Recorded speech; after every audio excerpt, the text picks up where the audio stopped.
this audience. Guru is a national spokesperson of the Bharatiya Janata Party, and he's also the youngest spokesperson for any political party in India.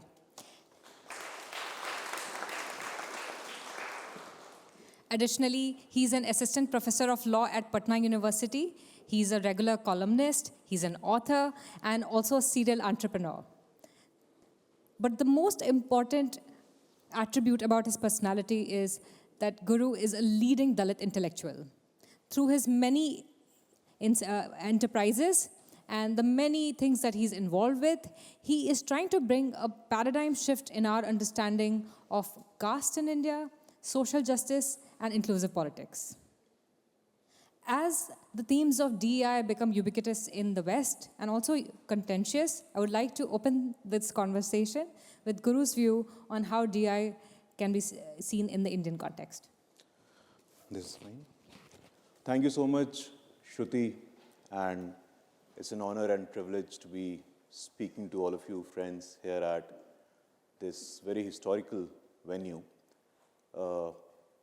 Like you said, DEI, it's definitely has been part of our thinking and a civilizational commitment to DEI. Although it's a Western concept, the vocabulary is Western, but in our upbringing, in our culture, we have seen DEI throughout. But having said that, we are also of the considered view that Dr. Ambedkar, the chief architect of our constitution, on the eve of our independence, he gave us 3 important warnings. And one of the key warning was, he said, and I quote, on 26th of January 1950, India is going to enter into a life of contradictions. We will have equality in politics with the principle of one man, one vote, but we will have gross inequality in our social and economic life. So this was the foundation, the constitutional foundation on which we started. And regardless, historically, culturally, and civilizationally, I think there have always been a very sensitive understanding of inclusivity, social justice, representation, and dignity to the marginalized section. There is absolutely no denial of the fact that there is a section of our society, because of historical reasons, they have left behind, they are at the receiving end. But at the same time, simultaneously, it is also very important to acknowledge and realize the fact that throughout the course of our civilization, in fact, today, it's a very important day. Today, we are celebrating the birth anniversary of a remarkable poet, Sant Kabir. And on this day, Shruti and the Cambridge Union inviting me to speak on this occasion, I would like to pay homage to the great reformer Saint Kabir on his birth anniversary, who actually transformed our understanding. Every single word, every single doha that he has said, Kabira khada bazaar mein, mange sabki khair, na kahu se dosti, na kahu se bair. And I think this perfectly contextualizes in the light of our election mandate. So it's very critical. But in the course, like I said, you look at our 3 foundational texts, the Ramayana for that matter, the Mahabharata for that matter, and the Constitution of India. These are essentially the 3 pillars of our philosophy. Ramayana was authored by a Dalit, Maharshi Valmiki. Mahabharata was authored by a Dalit, Maharshi Vedvyas. And the Constitution of India was also authored by a Dalit, Dr. B.R. Ambedkar. So this shows how inclusive we are culturally and civilizationally. But coming back to your question, Shruti, I think even internationally, what's happening today, the Academy Awards this year went to very brilliant documentary movie, a docu-series, Elephant Whisperers, RRR. And if you just glance through it, you would realize our civilizational commitment to the idea of DEI.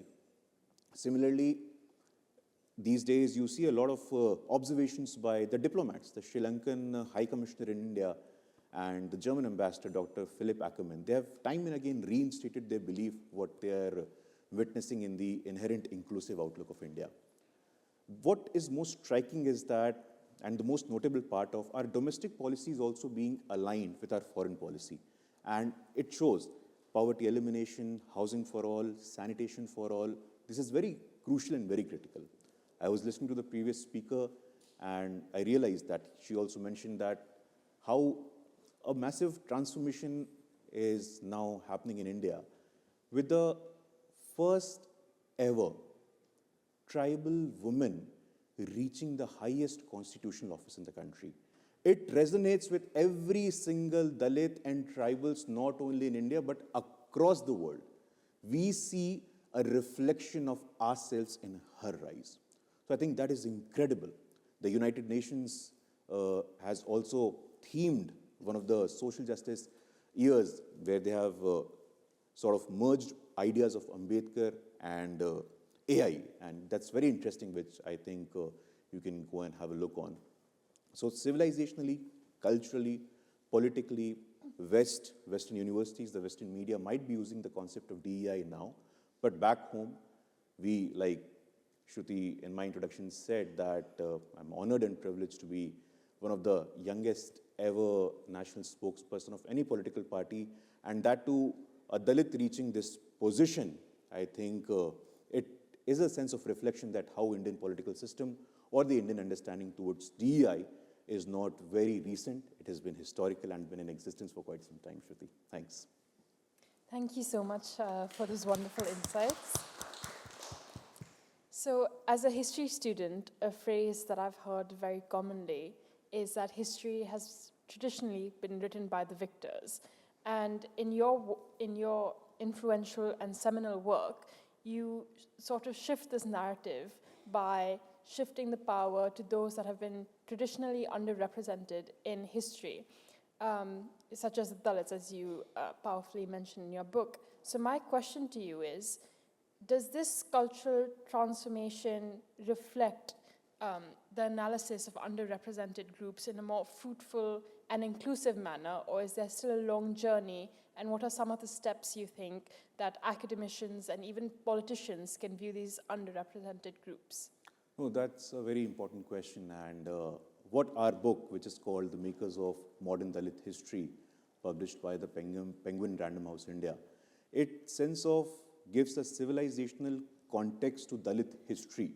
And Dalit history, sadly, has been under academic investigation for quite some time now, but in the entire research, while we were researching for a book, we found it's a compendium of 18 very remarkable Dalit intellectuals, activists, academics from across the spectrum, across different time and space.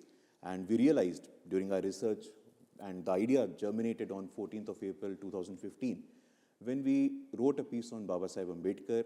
So Baba Saheb Ambedkar, for that matter, if you look at his life, his persona, and sadly, when we remember him, when we remember the legacy of Baba Saheb Ambedkar, Dr. B.R. Ambedkar, he is largely restricted as a leader of the deprived classes. But that is not the case. Doing this, restricting his legacy merely as a leader of the vulnerable section, is the greatest disservice to his legacy. His contribution as an economist, his contribution as an anthropologist, his very fundamental and game-changing work, the problem of Indian rupee, the creation of Reserve Bank of India, the impact of monetary policy. So we have really studied his economic policy initiatives and a lot of such different works of Baba Saheb Ambedkar, which unfortunately our generation is still not aware of. And that is the sad aspect of Dalit history, that only relevant portions were taken and certain individuals, certain leaders were paid homage to, and their legacy was multiplied and shown in to multiple generations for political reasons, politically motivated reasons. But since the last 10 years, the last 15 years, we see things are changing. So our book covers his part. For instance, we have Babu Jagjeevan Ram. Babu Jagjeevan Ram is the most important leader of Dalit community after Dr. B.R. Ambedkar. No one speaks about him. We rarely know about his contribution. He has a record of being the longest serving parliamentarian in the history of the world. 45 years. Winning a single election is such a difficult task. But this man, Babu Jagjeevan Ram, who rises to become the Deputy Prime Minister of our country, He has the longest serving parliamentarian record. In fact, one of the key aspects of his legacy or his personality is Henry Kissinger, I'm sure all of you are aware of. He has observed that during the 1971 war, when Babu Jagjeevan Ram was serving as the Minister of Defense, it is observed by him in a book called The Blood Telegram by an American diplomat, Gary Bass, that he's the most hawkish defense minister ever. So people like Babu Jagjeevan Ram, people like Dr. Ambedkar, Dakshayani Velayudan, for instance. I think the only woman from Dalit community to be a member of Constituent Assembly who had a very radical view on affirmative action policies. We are not aware of her contribution. Sant Ain Kali, Sant Kabir, Ravidas, Gurram Jushwa, Jhalkari Bai, for that matter, from Madhya Pradesh, we are not aware of them. Raja Suhel Dev from eastern Uttar Pradesh, who held fort for about 3 years. The Mughals could not enter India because of his battle of Bahraich, if I'm not mistaken. So it's very important. And like I said, in the case of Madam Rashtrapati, we see a reflection of ourselves. History provides us a sense of social capital. That's very critical. Where are our icons? Where are our heroes? Where are the people whom we can gather around, get together, speak on issues? So I think it's absolutely critical that the history component, the history gives you a platform. History gives you an imagination. So I think in the course of that, we have identified 18 icons, and I'm sure there are studies being conducted in Western universities as well, and there is a new sense of curiosity, new sense of enthusiasm when it comes to Dalit history, tribal history, history of the marginalized section, and that need not be written from a victim point of view. We often make this mistake. There are absolute victors. There are so many rulers. There are so many social reformers. The life story of Kabir, for that matter. The life story of Ravidas, for that matter. It's all game-changing. It's all very remarkable in so many senses. So it's very important, not only academically, but socially, politically, and culturally, to have a sense, to have a perspective which is dispassionate, objective, and detached from politics. I think it's very important. Thank you so much. Thank you so much, Guru. Following you on social media for the past few years, I have found that you always try to move away from the narrative of victimhood to the narrative of empowerment and social contribution. And in that spirit, I know that you have been a part of several organizations and have also started several organizations which work towards building social capital for Dalits. One of them that I can think of is the Dalit Chamber of Commerce. Something else that you have initiated, the DAPSA, if I am correct, Dalit Adivasi Professors and Scholars Association. We would love to hear from you. What is the vision behind these organizations, and what do you aim to achieve? Oh, that's very interesting, Shruti, because Dalit Indian Chamber of Commerce and Industry. So the widespread perception was that Dalits, scheduled caste, marginalized section, they can only go for government jobs because there is reservation, there is constitutional protection, which is obviously appropriate. But at the same time, Padma Shri Milind Kamble in 2005, he gave a seminal slogan which sort of transformed the entire Dalit thought. He said, Dalits can be job givers and not just job seekers. So I think that was something that had a major impact on the Dalit psyche. And like you said, the victim perspective. Today, there are more than 10,000 SC, ST entrepreneurs across India, with some of them with an annual turnover of more than 10,000 crores. Mr. Makwana in Gujarat, for that matter. So it has really happened. It has really happened. And initiatives like Dicky, Dalit Indian Chambers of Commerce and Industry, initiatives like DAPSA, Dalit Adivasi Professors and Scholars Association, they are assertive, aspirational, and accommodative at the same point of view. It's no longer just about being a victim of situation or a victim of circumstances, but Dalit can assert their own. Like they said, Raja Suhel Dev monument, it's being built for the first time. And it's a great fight, it's a great struggle. At the same time, it's important to realize that there are stakeholders, there are today faces. For that matter, if you see how things change, for the first time after Ambedkar, we have a Dalit Union Minister of Law and Justice now, that is Mr. Arjun Ram Meghwal. We have 3 Dalit women cabinet ministers in the government of Uttar Pradesh. Dalit women cabinet minister, I think that is remarkable. Vijay Lakshmi ji, Gulab Devi ji, Baby Rani Maurya ji, and no one is speaking about them. So the point is, when you are at a certain pedestal, when you are at some Western university and you are making allegations of exclusion, of atrocity, there is no denial of that. But at the same time, you must also have an honest academic exercise of focusing on identifying on these small but major icons who have risen through their struggle, risen through their journey. So many examples are there. For instance, one example that has actually sort of moved me is Padma Shri Ilayaraja. So Ilayaraja is from Tamil Nadu. He is a classic musician. He is the first person in the history of our country to reach the upper house Rajya Sabha from the presidential nomination route. Since 1952, 2022, the single Dalit was sent to Rajya Sabha from the presidential nomination route. There are hundreds such examples. How the civilian honors have been democratized. I was in Odisha for my campaign and I made an effort to meet Padma Shri Haldar Nag. Haldar Nag comes from Sambalpur and he writes in Kosili language. And what a poet he is. One of the poems which he has written and that has impacted me is Amrit Jharu. Amrit, and he says, Gulzar Sahab, mentioning about Padma Shri Haldar Nag, has written that when Haldar Nag walks through Sambalpur, it's like he's walking through the globe. And the analysis, the Vyakhya of Amrit that he has done is amazing. So the point is, the idea is that every institution, every places that matter, critical decision-making positions, they need reform, and that has undergone reform in the last 10 years. But it's important to have a constructive and a solution-oriented vision on these issues. Just making noise, just making politics, making fault lines for yourself, making it a propaganda is not going to help. And the Dalits have also realized that. The marginalized have realized. It's the century. It's the century, the next century, the Prime Minister Modi and leaders across the world have said, especially in India, the next century is going to be for the Dalits, the Adivasis, and the most marginalized section, and there is no doubt about that. So it's very important that you said these initiatives like Dicky and DAPSA, which must engage all the stakeholders, because there was a time in our polity when a slogan was very popular. I'm saying it in Hindi. The approach was, "Hamari mange puri ho, chahe jo majburi ho." That was relevant at that time. But today, the thought is something else. Today, it's saying, "Desh ke hit mein karenge kaam, kaam ke lenge pure daam."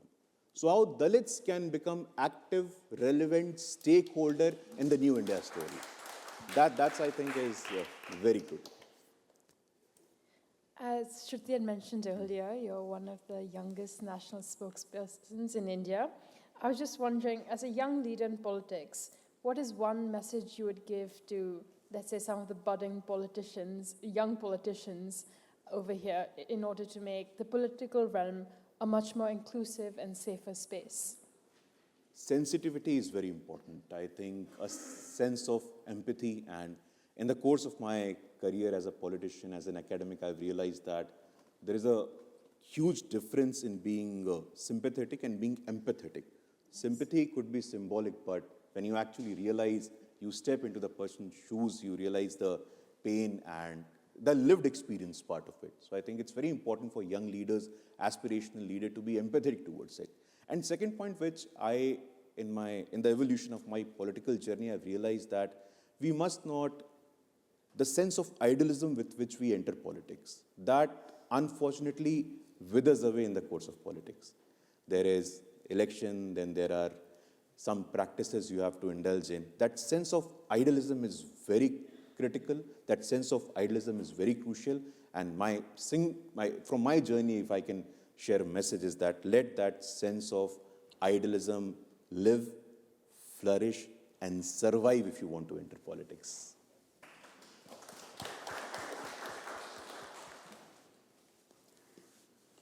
My next question might be a little controversial.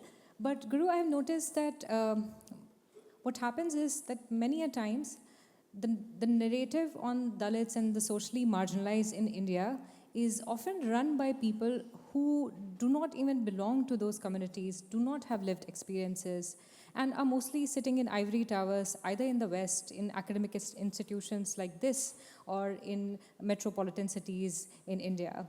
And they are the ones whose voice are the loudest on these issues.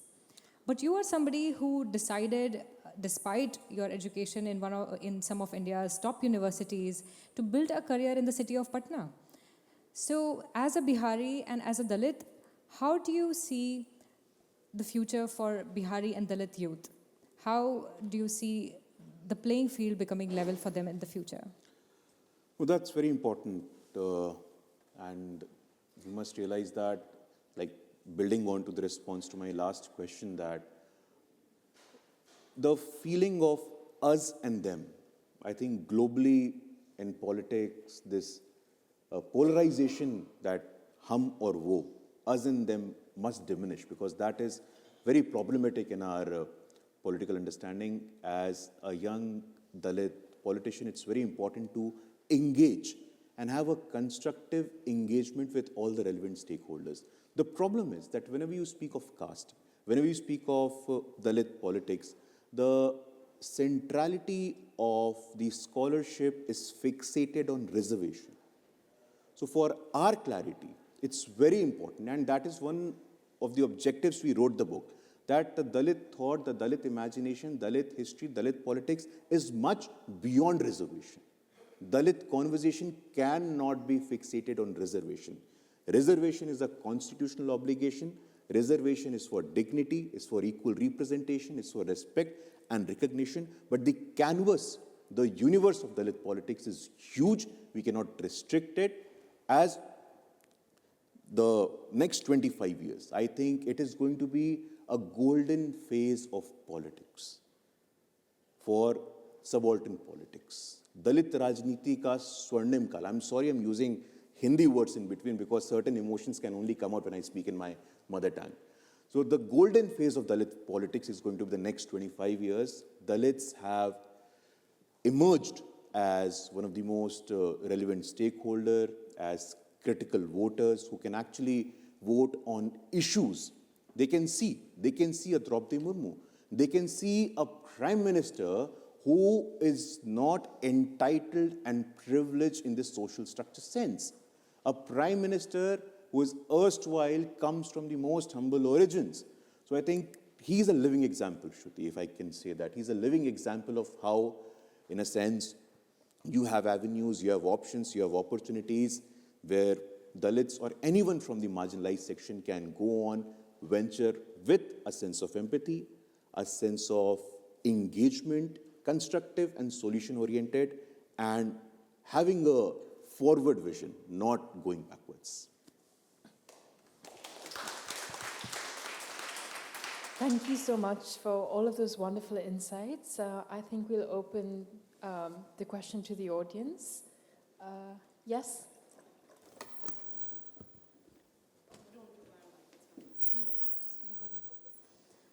Hello, thank you so much for your talk.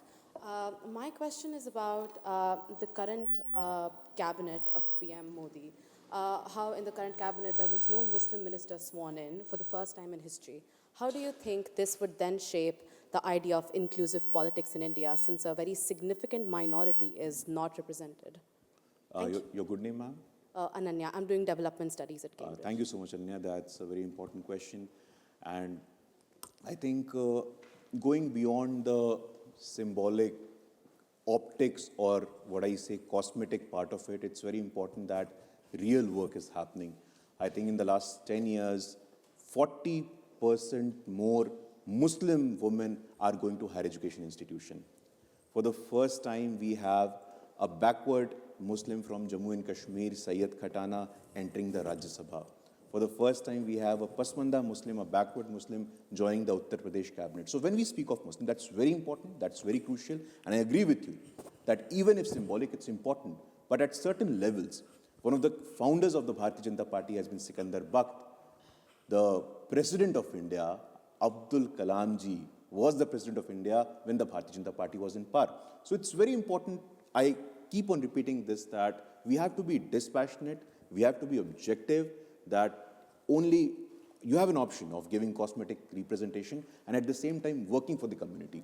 The revocation of Article 370, if you do an in-depth analysis, it has empowered Muslim women. And that is one of the reasons you see 55% historical voter turnout in disturbed areas of Jammu Kashmir, Pulwama, Kupwara, which were earlier like nowhere. So I think that in a sense is evident that even across, Prime Minister says, Sabka Saath, Sabka Vikas, Sabka Vishwas, he strongly and firmly believes in making every single person, irrespective of religion, region and caste, a relevant stakeholder in the New India growth story.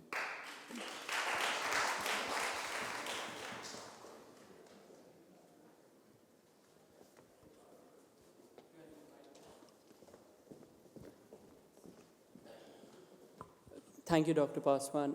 I'm Javeer Singh. I'm doing an MPhil here at Cambridge.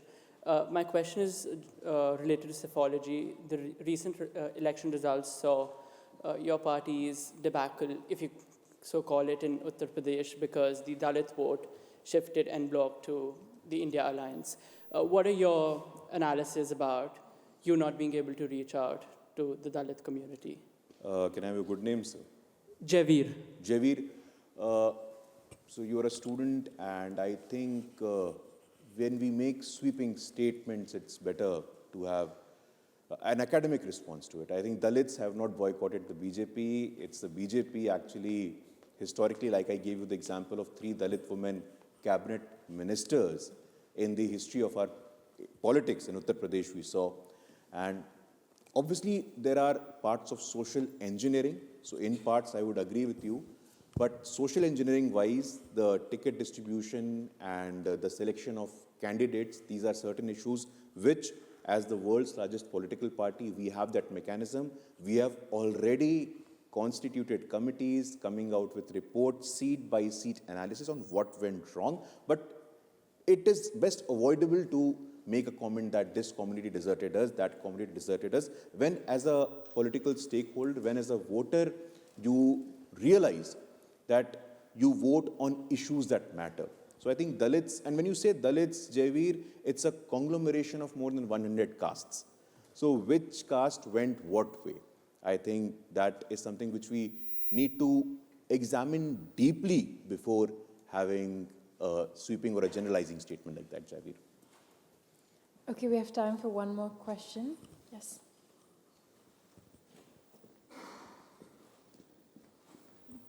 Hi, I'm Tanushree, a third-year PhD in chemistry. My question is, what is your take on people like Owaisi or other leaders who bring in slogans like Jai Bhim, Jai Meme? Aren't they trying to divide the Dalit community in a way? And how would you, as a Dalit leader, try to combat such slogans? Because, yeah. Oh, that's a very interesting question, Tanushree. And see, that is what happens when we form opinions on the basis of our what we see. So recently, Jai Bhim, Jai Meme, or Dalit Muslim unity has been a matter of political rhetoric for last 10-15 years. But if you read Ambedkar, and Ambedkar has written on thoughts on Pakistan, like for instance, you would remember during the CAA protest and burqa, there was a conversation around burqa as well. So a woman was standing wearing a burqa with a portrait of Ambedkar behind her, in a sense that Ambedkar sort of legitimized the wearing of burqa. But when you read thoughts on Pakistan, Pakistan or partition of India, what Ambedkar has written, and I quote, book is Pakistan or Partition of India, page number 255, 256. He has said, and I quote, that burqa is nothing but an indication of slavish mentality. Ambedkar has said that burqa-clad women,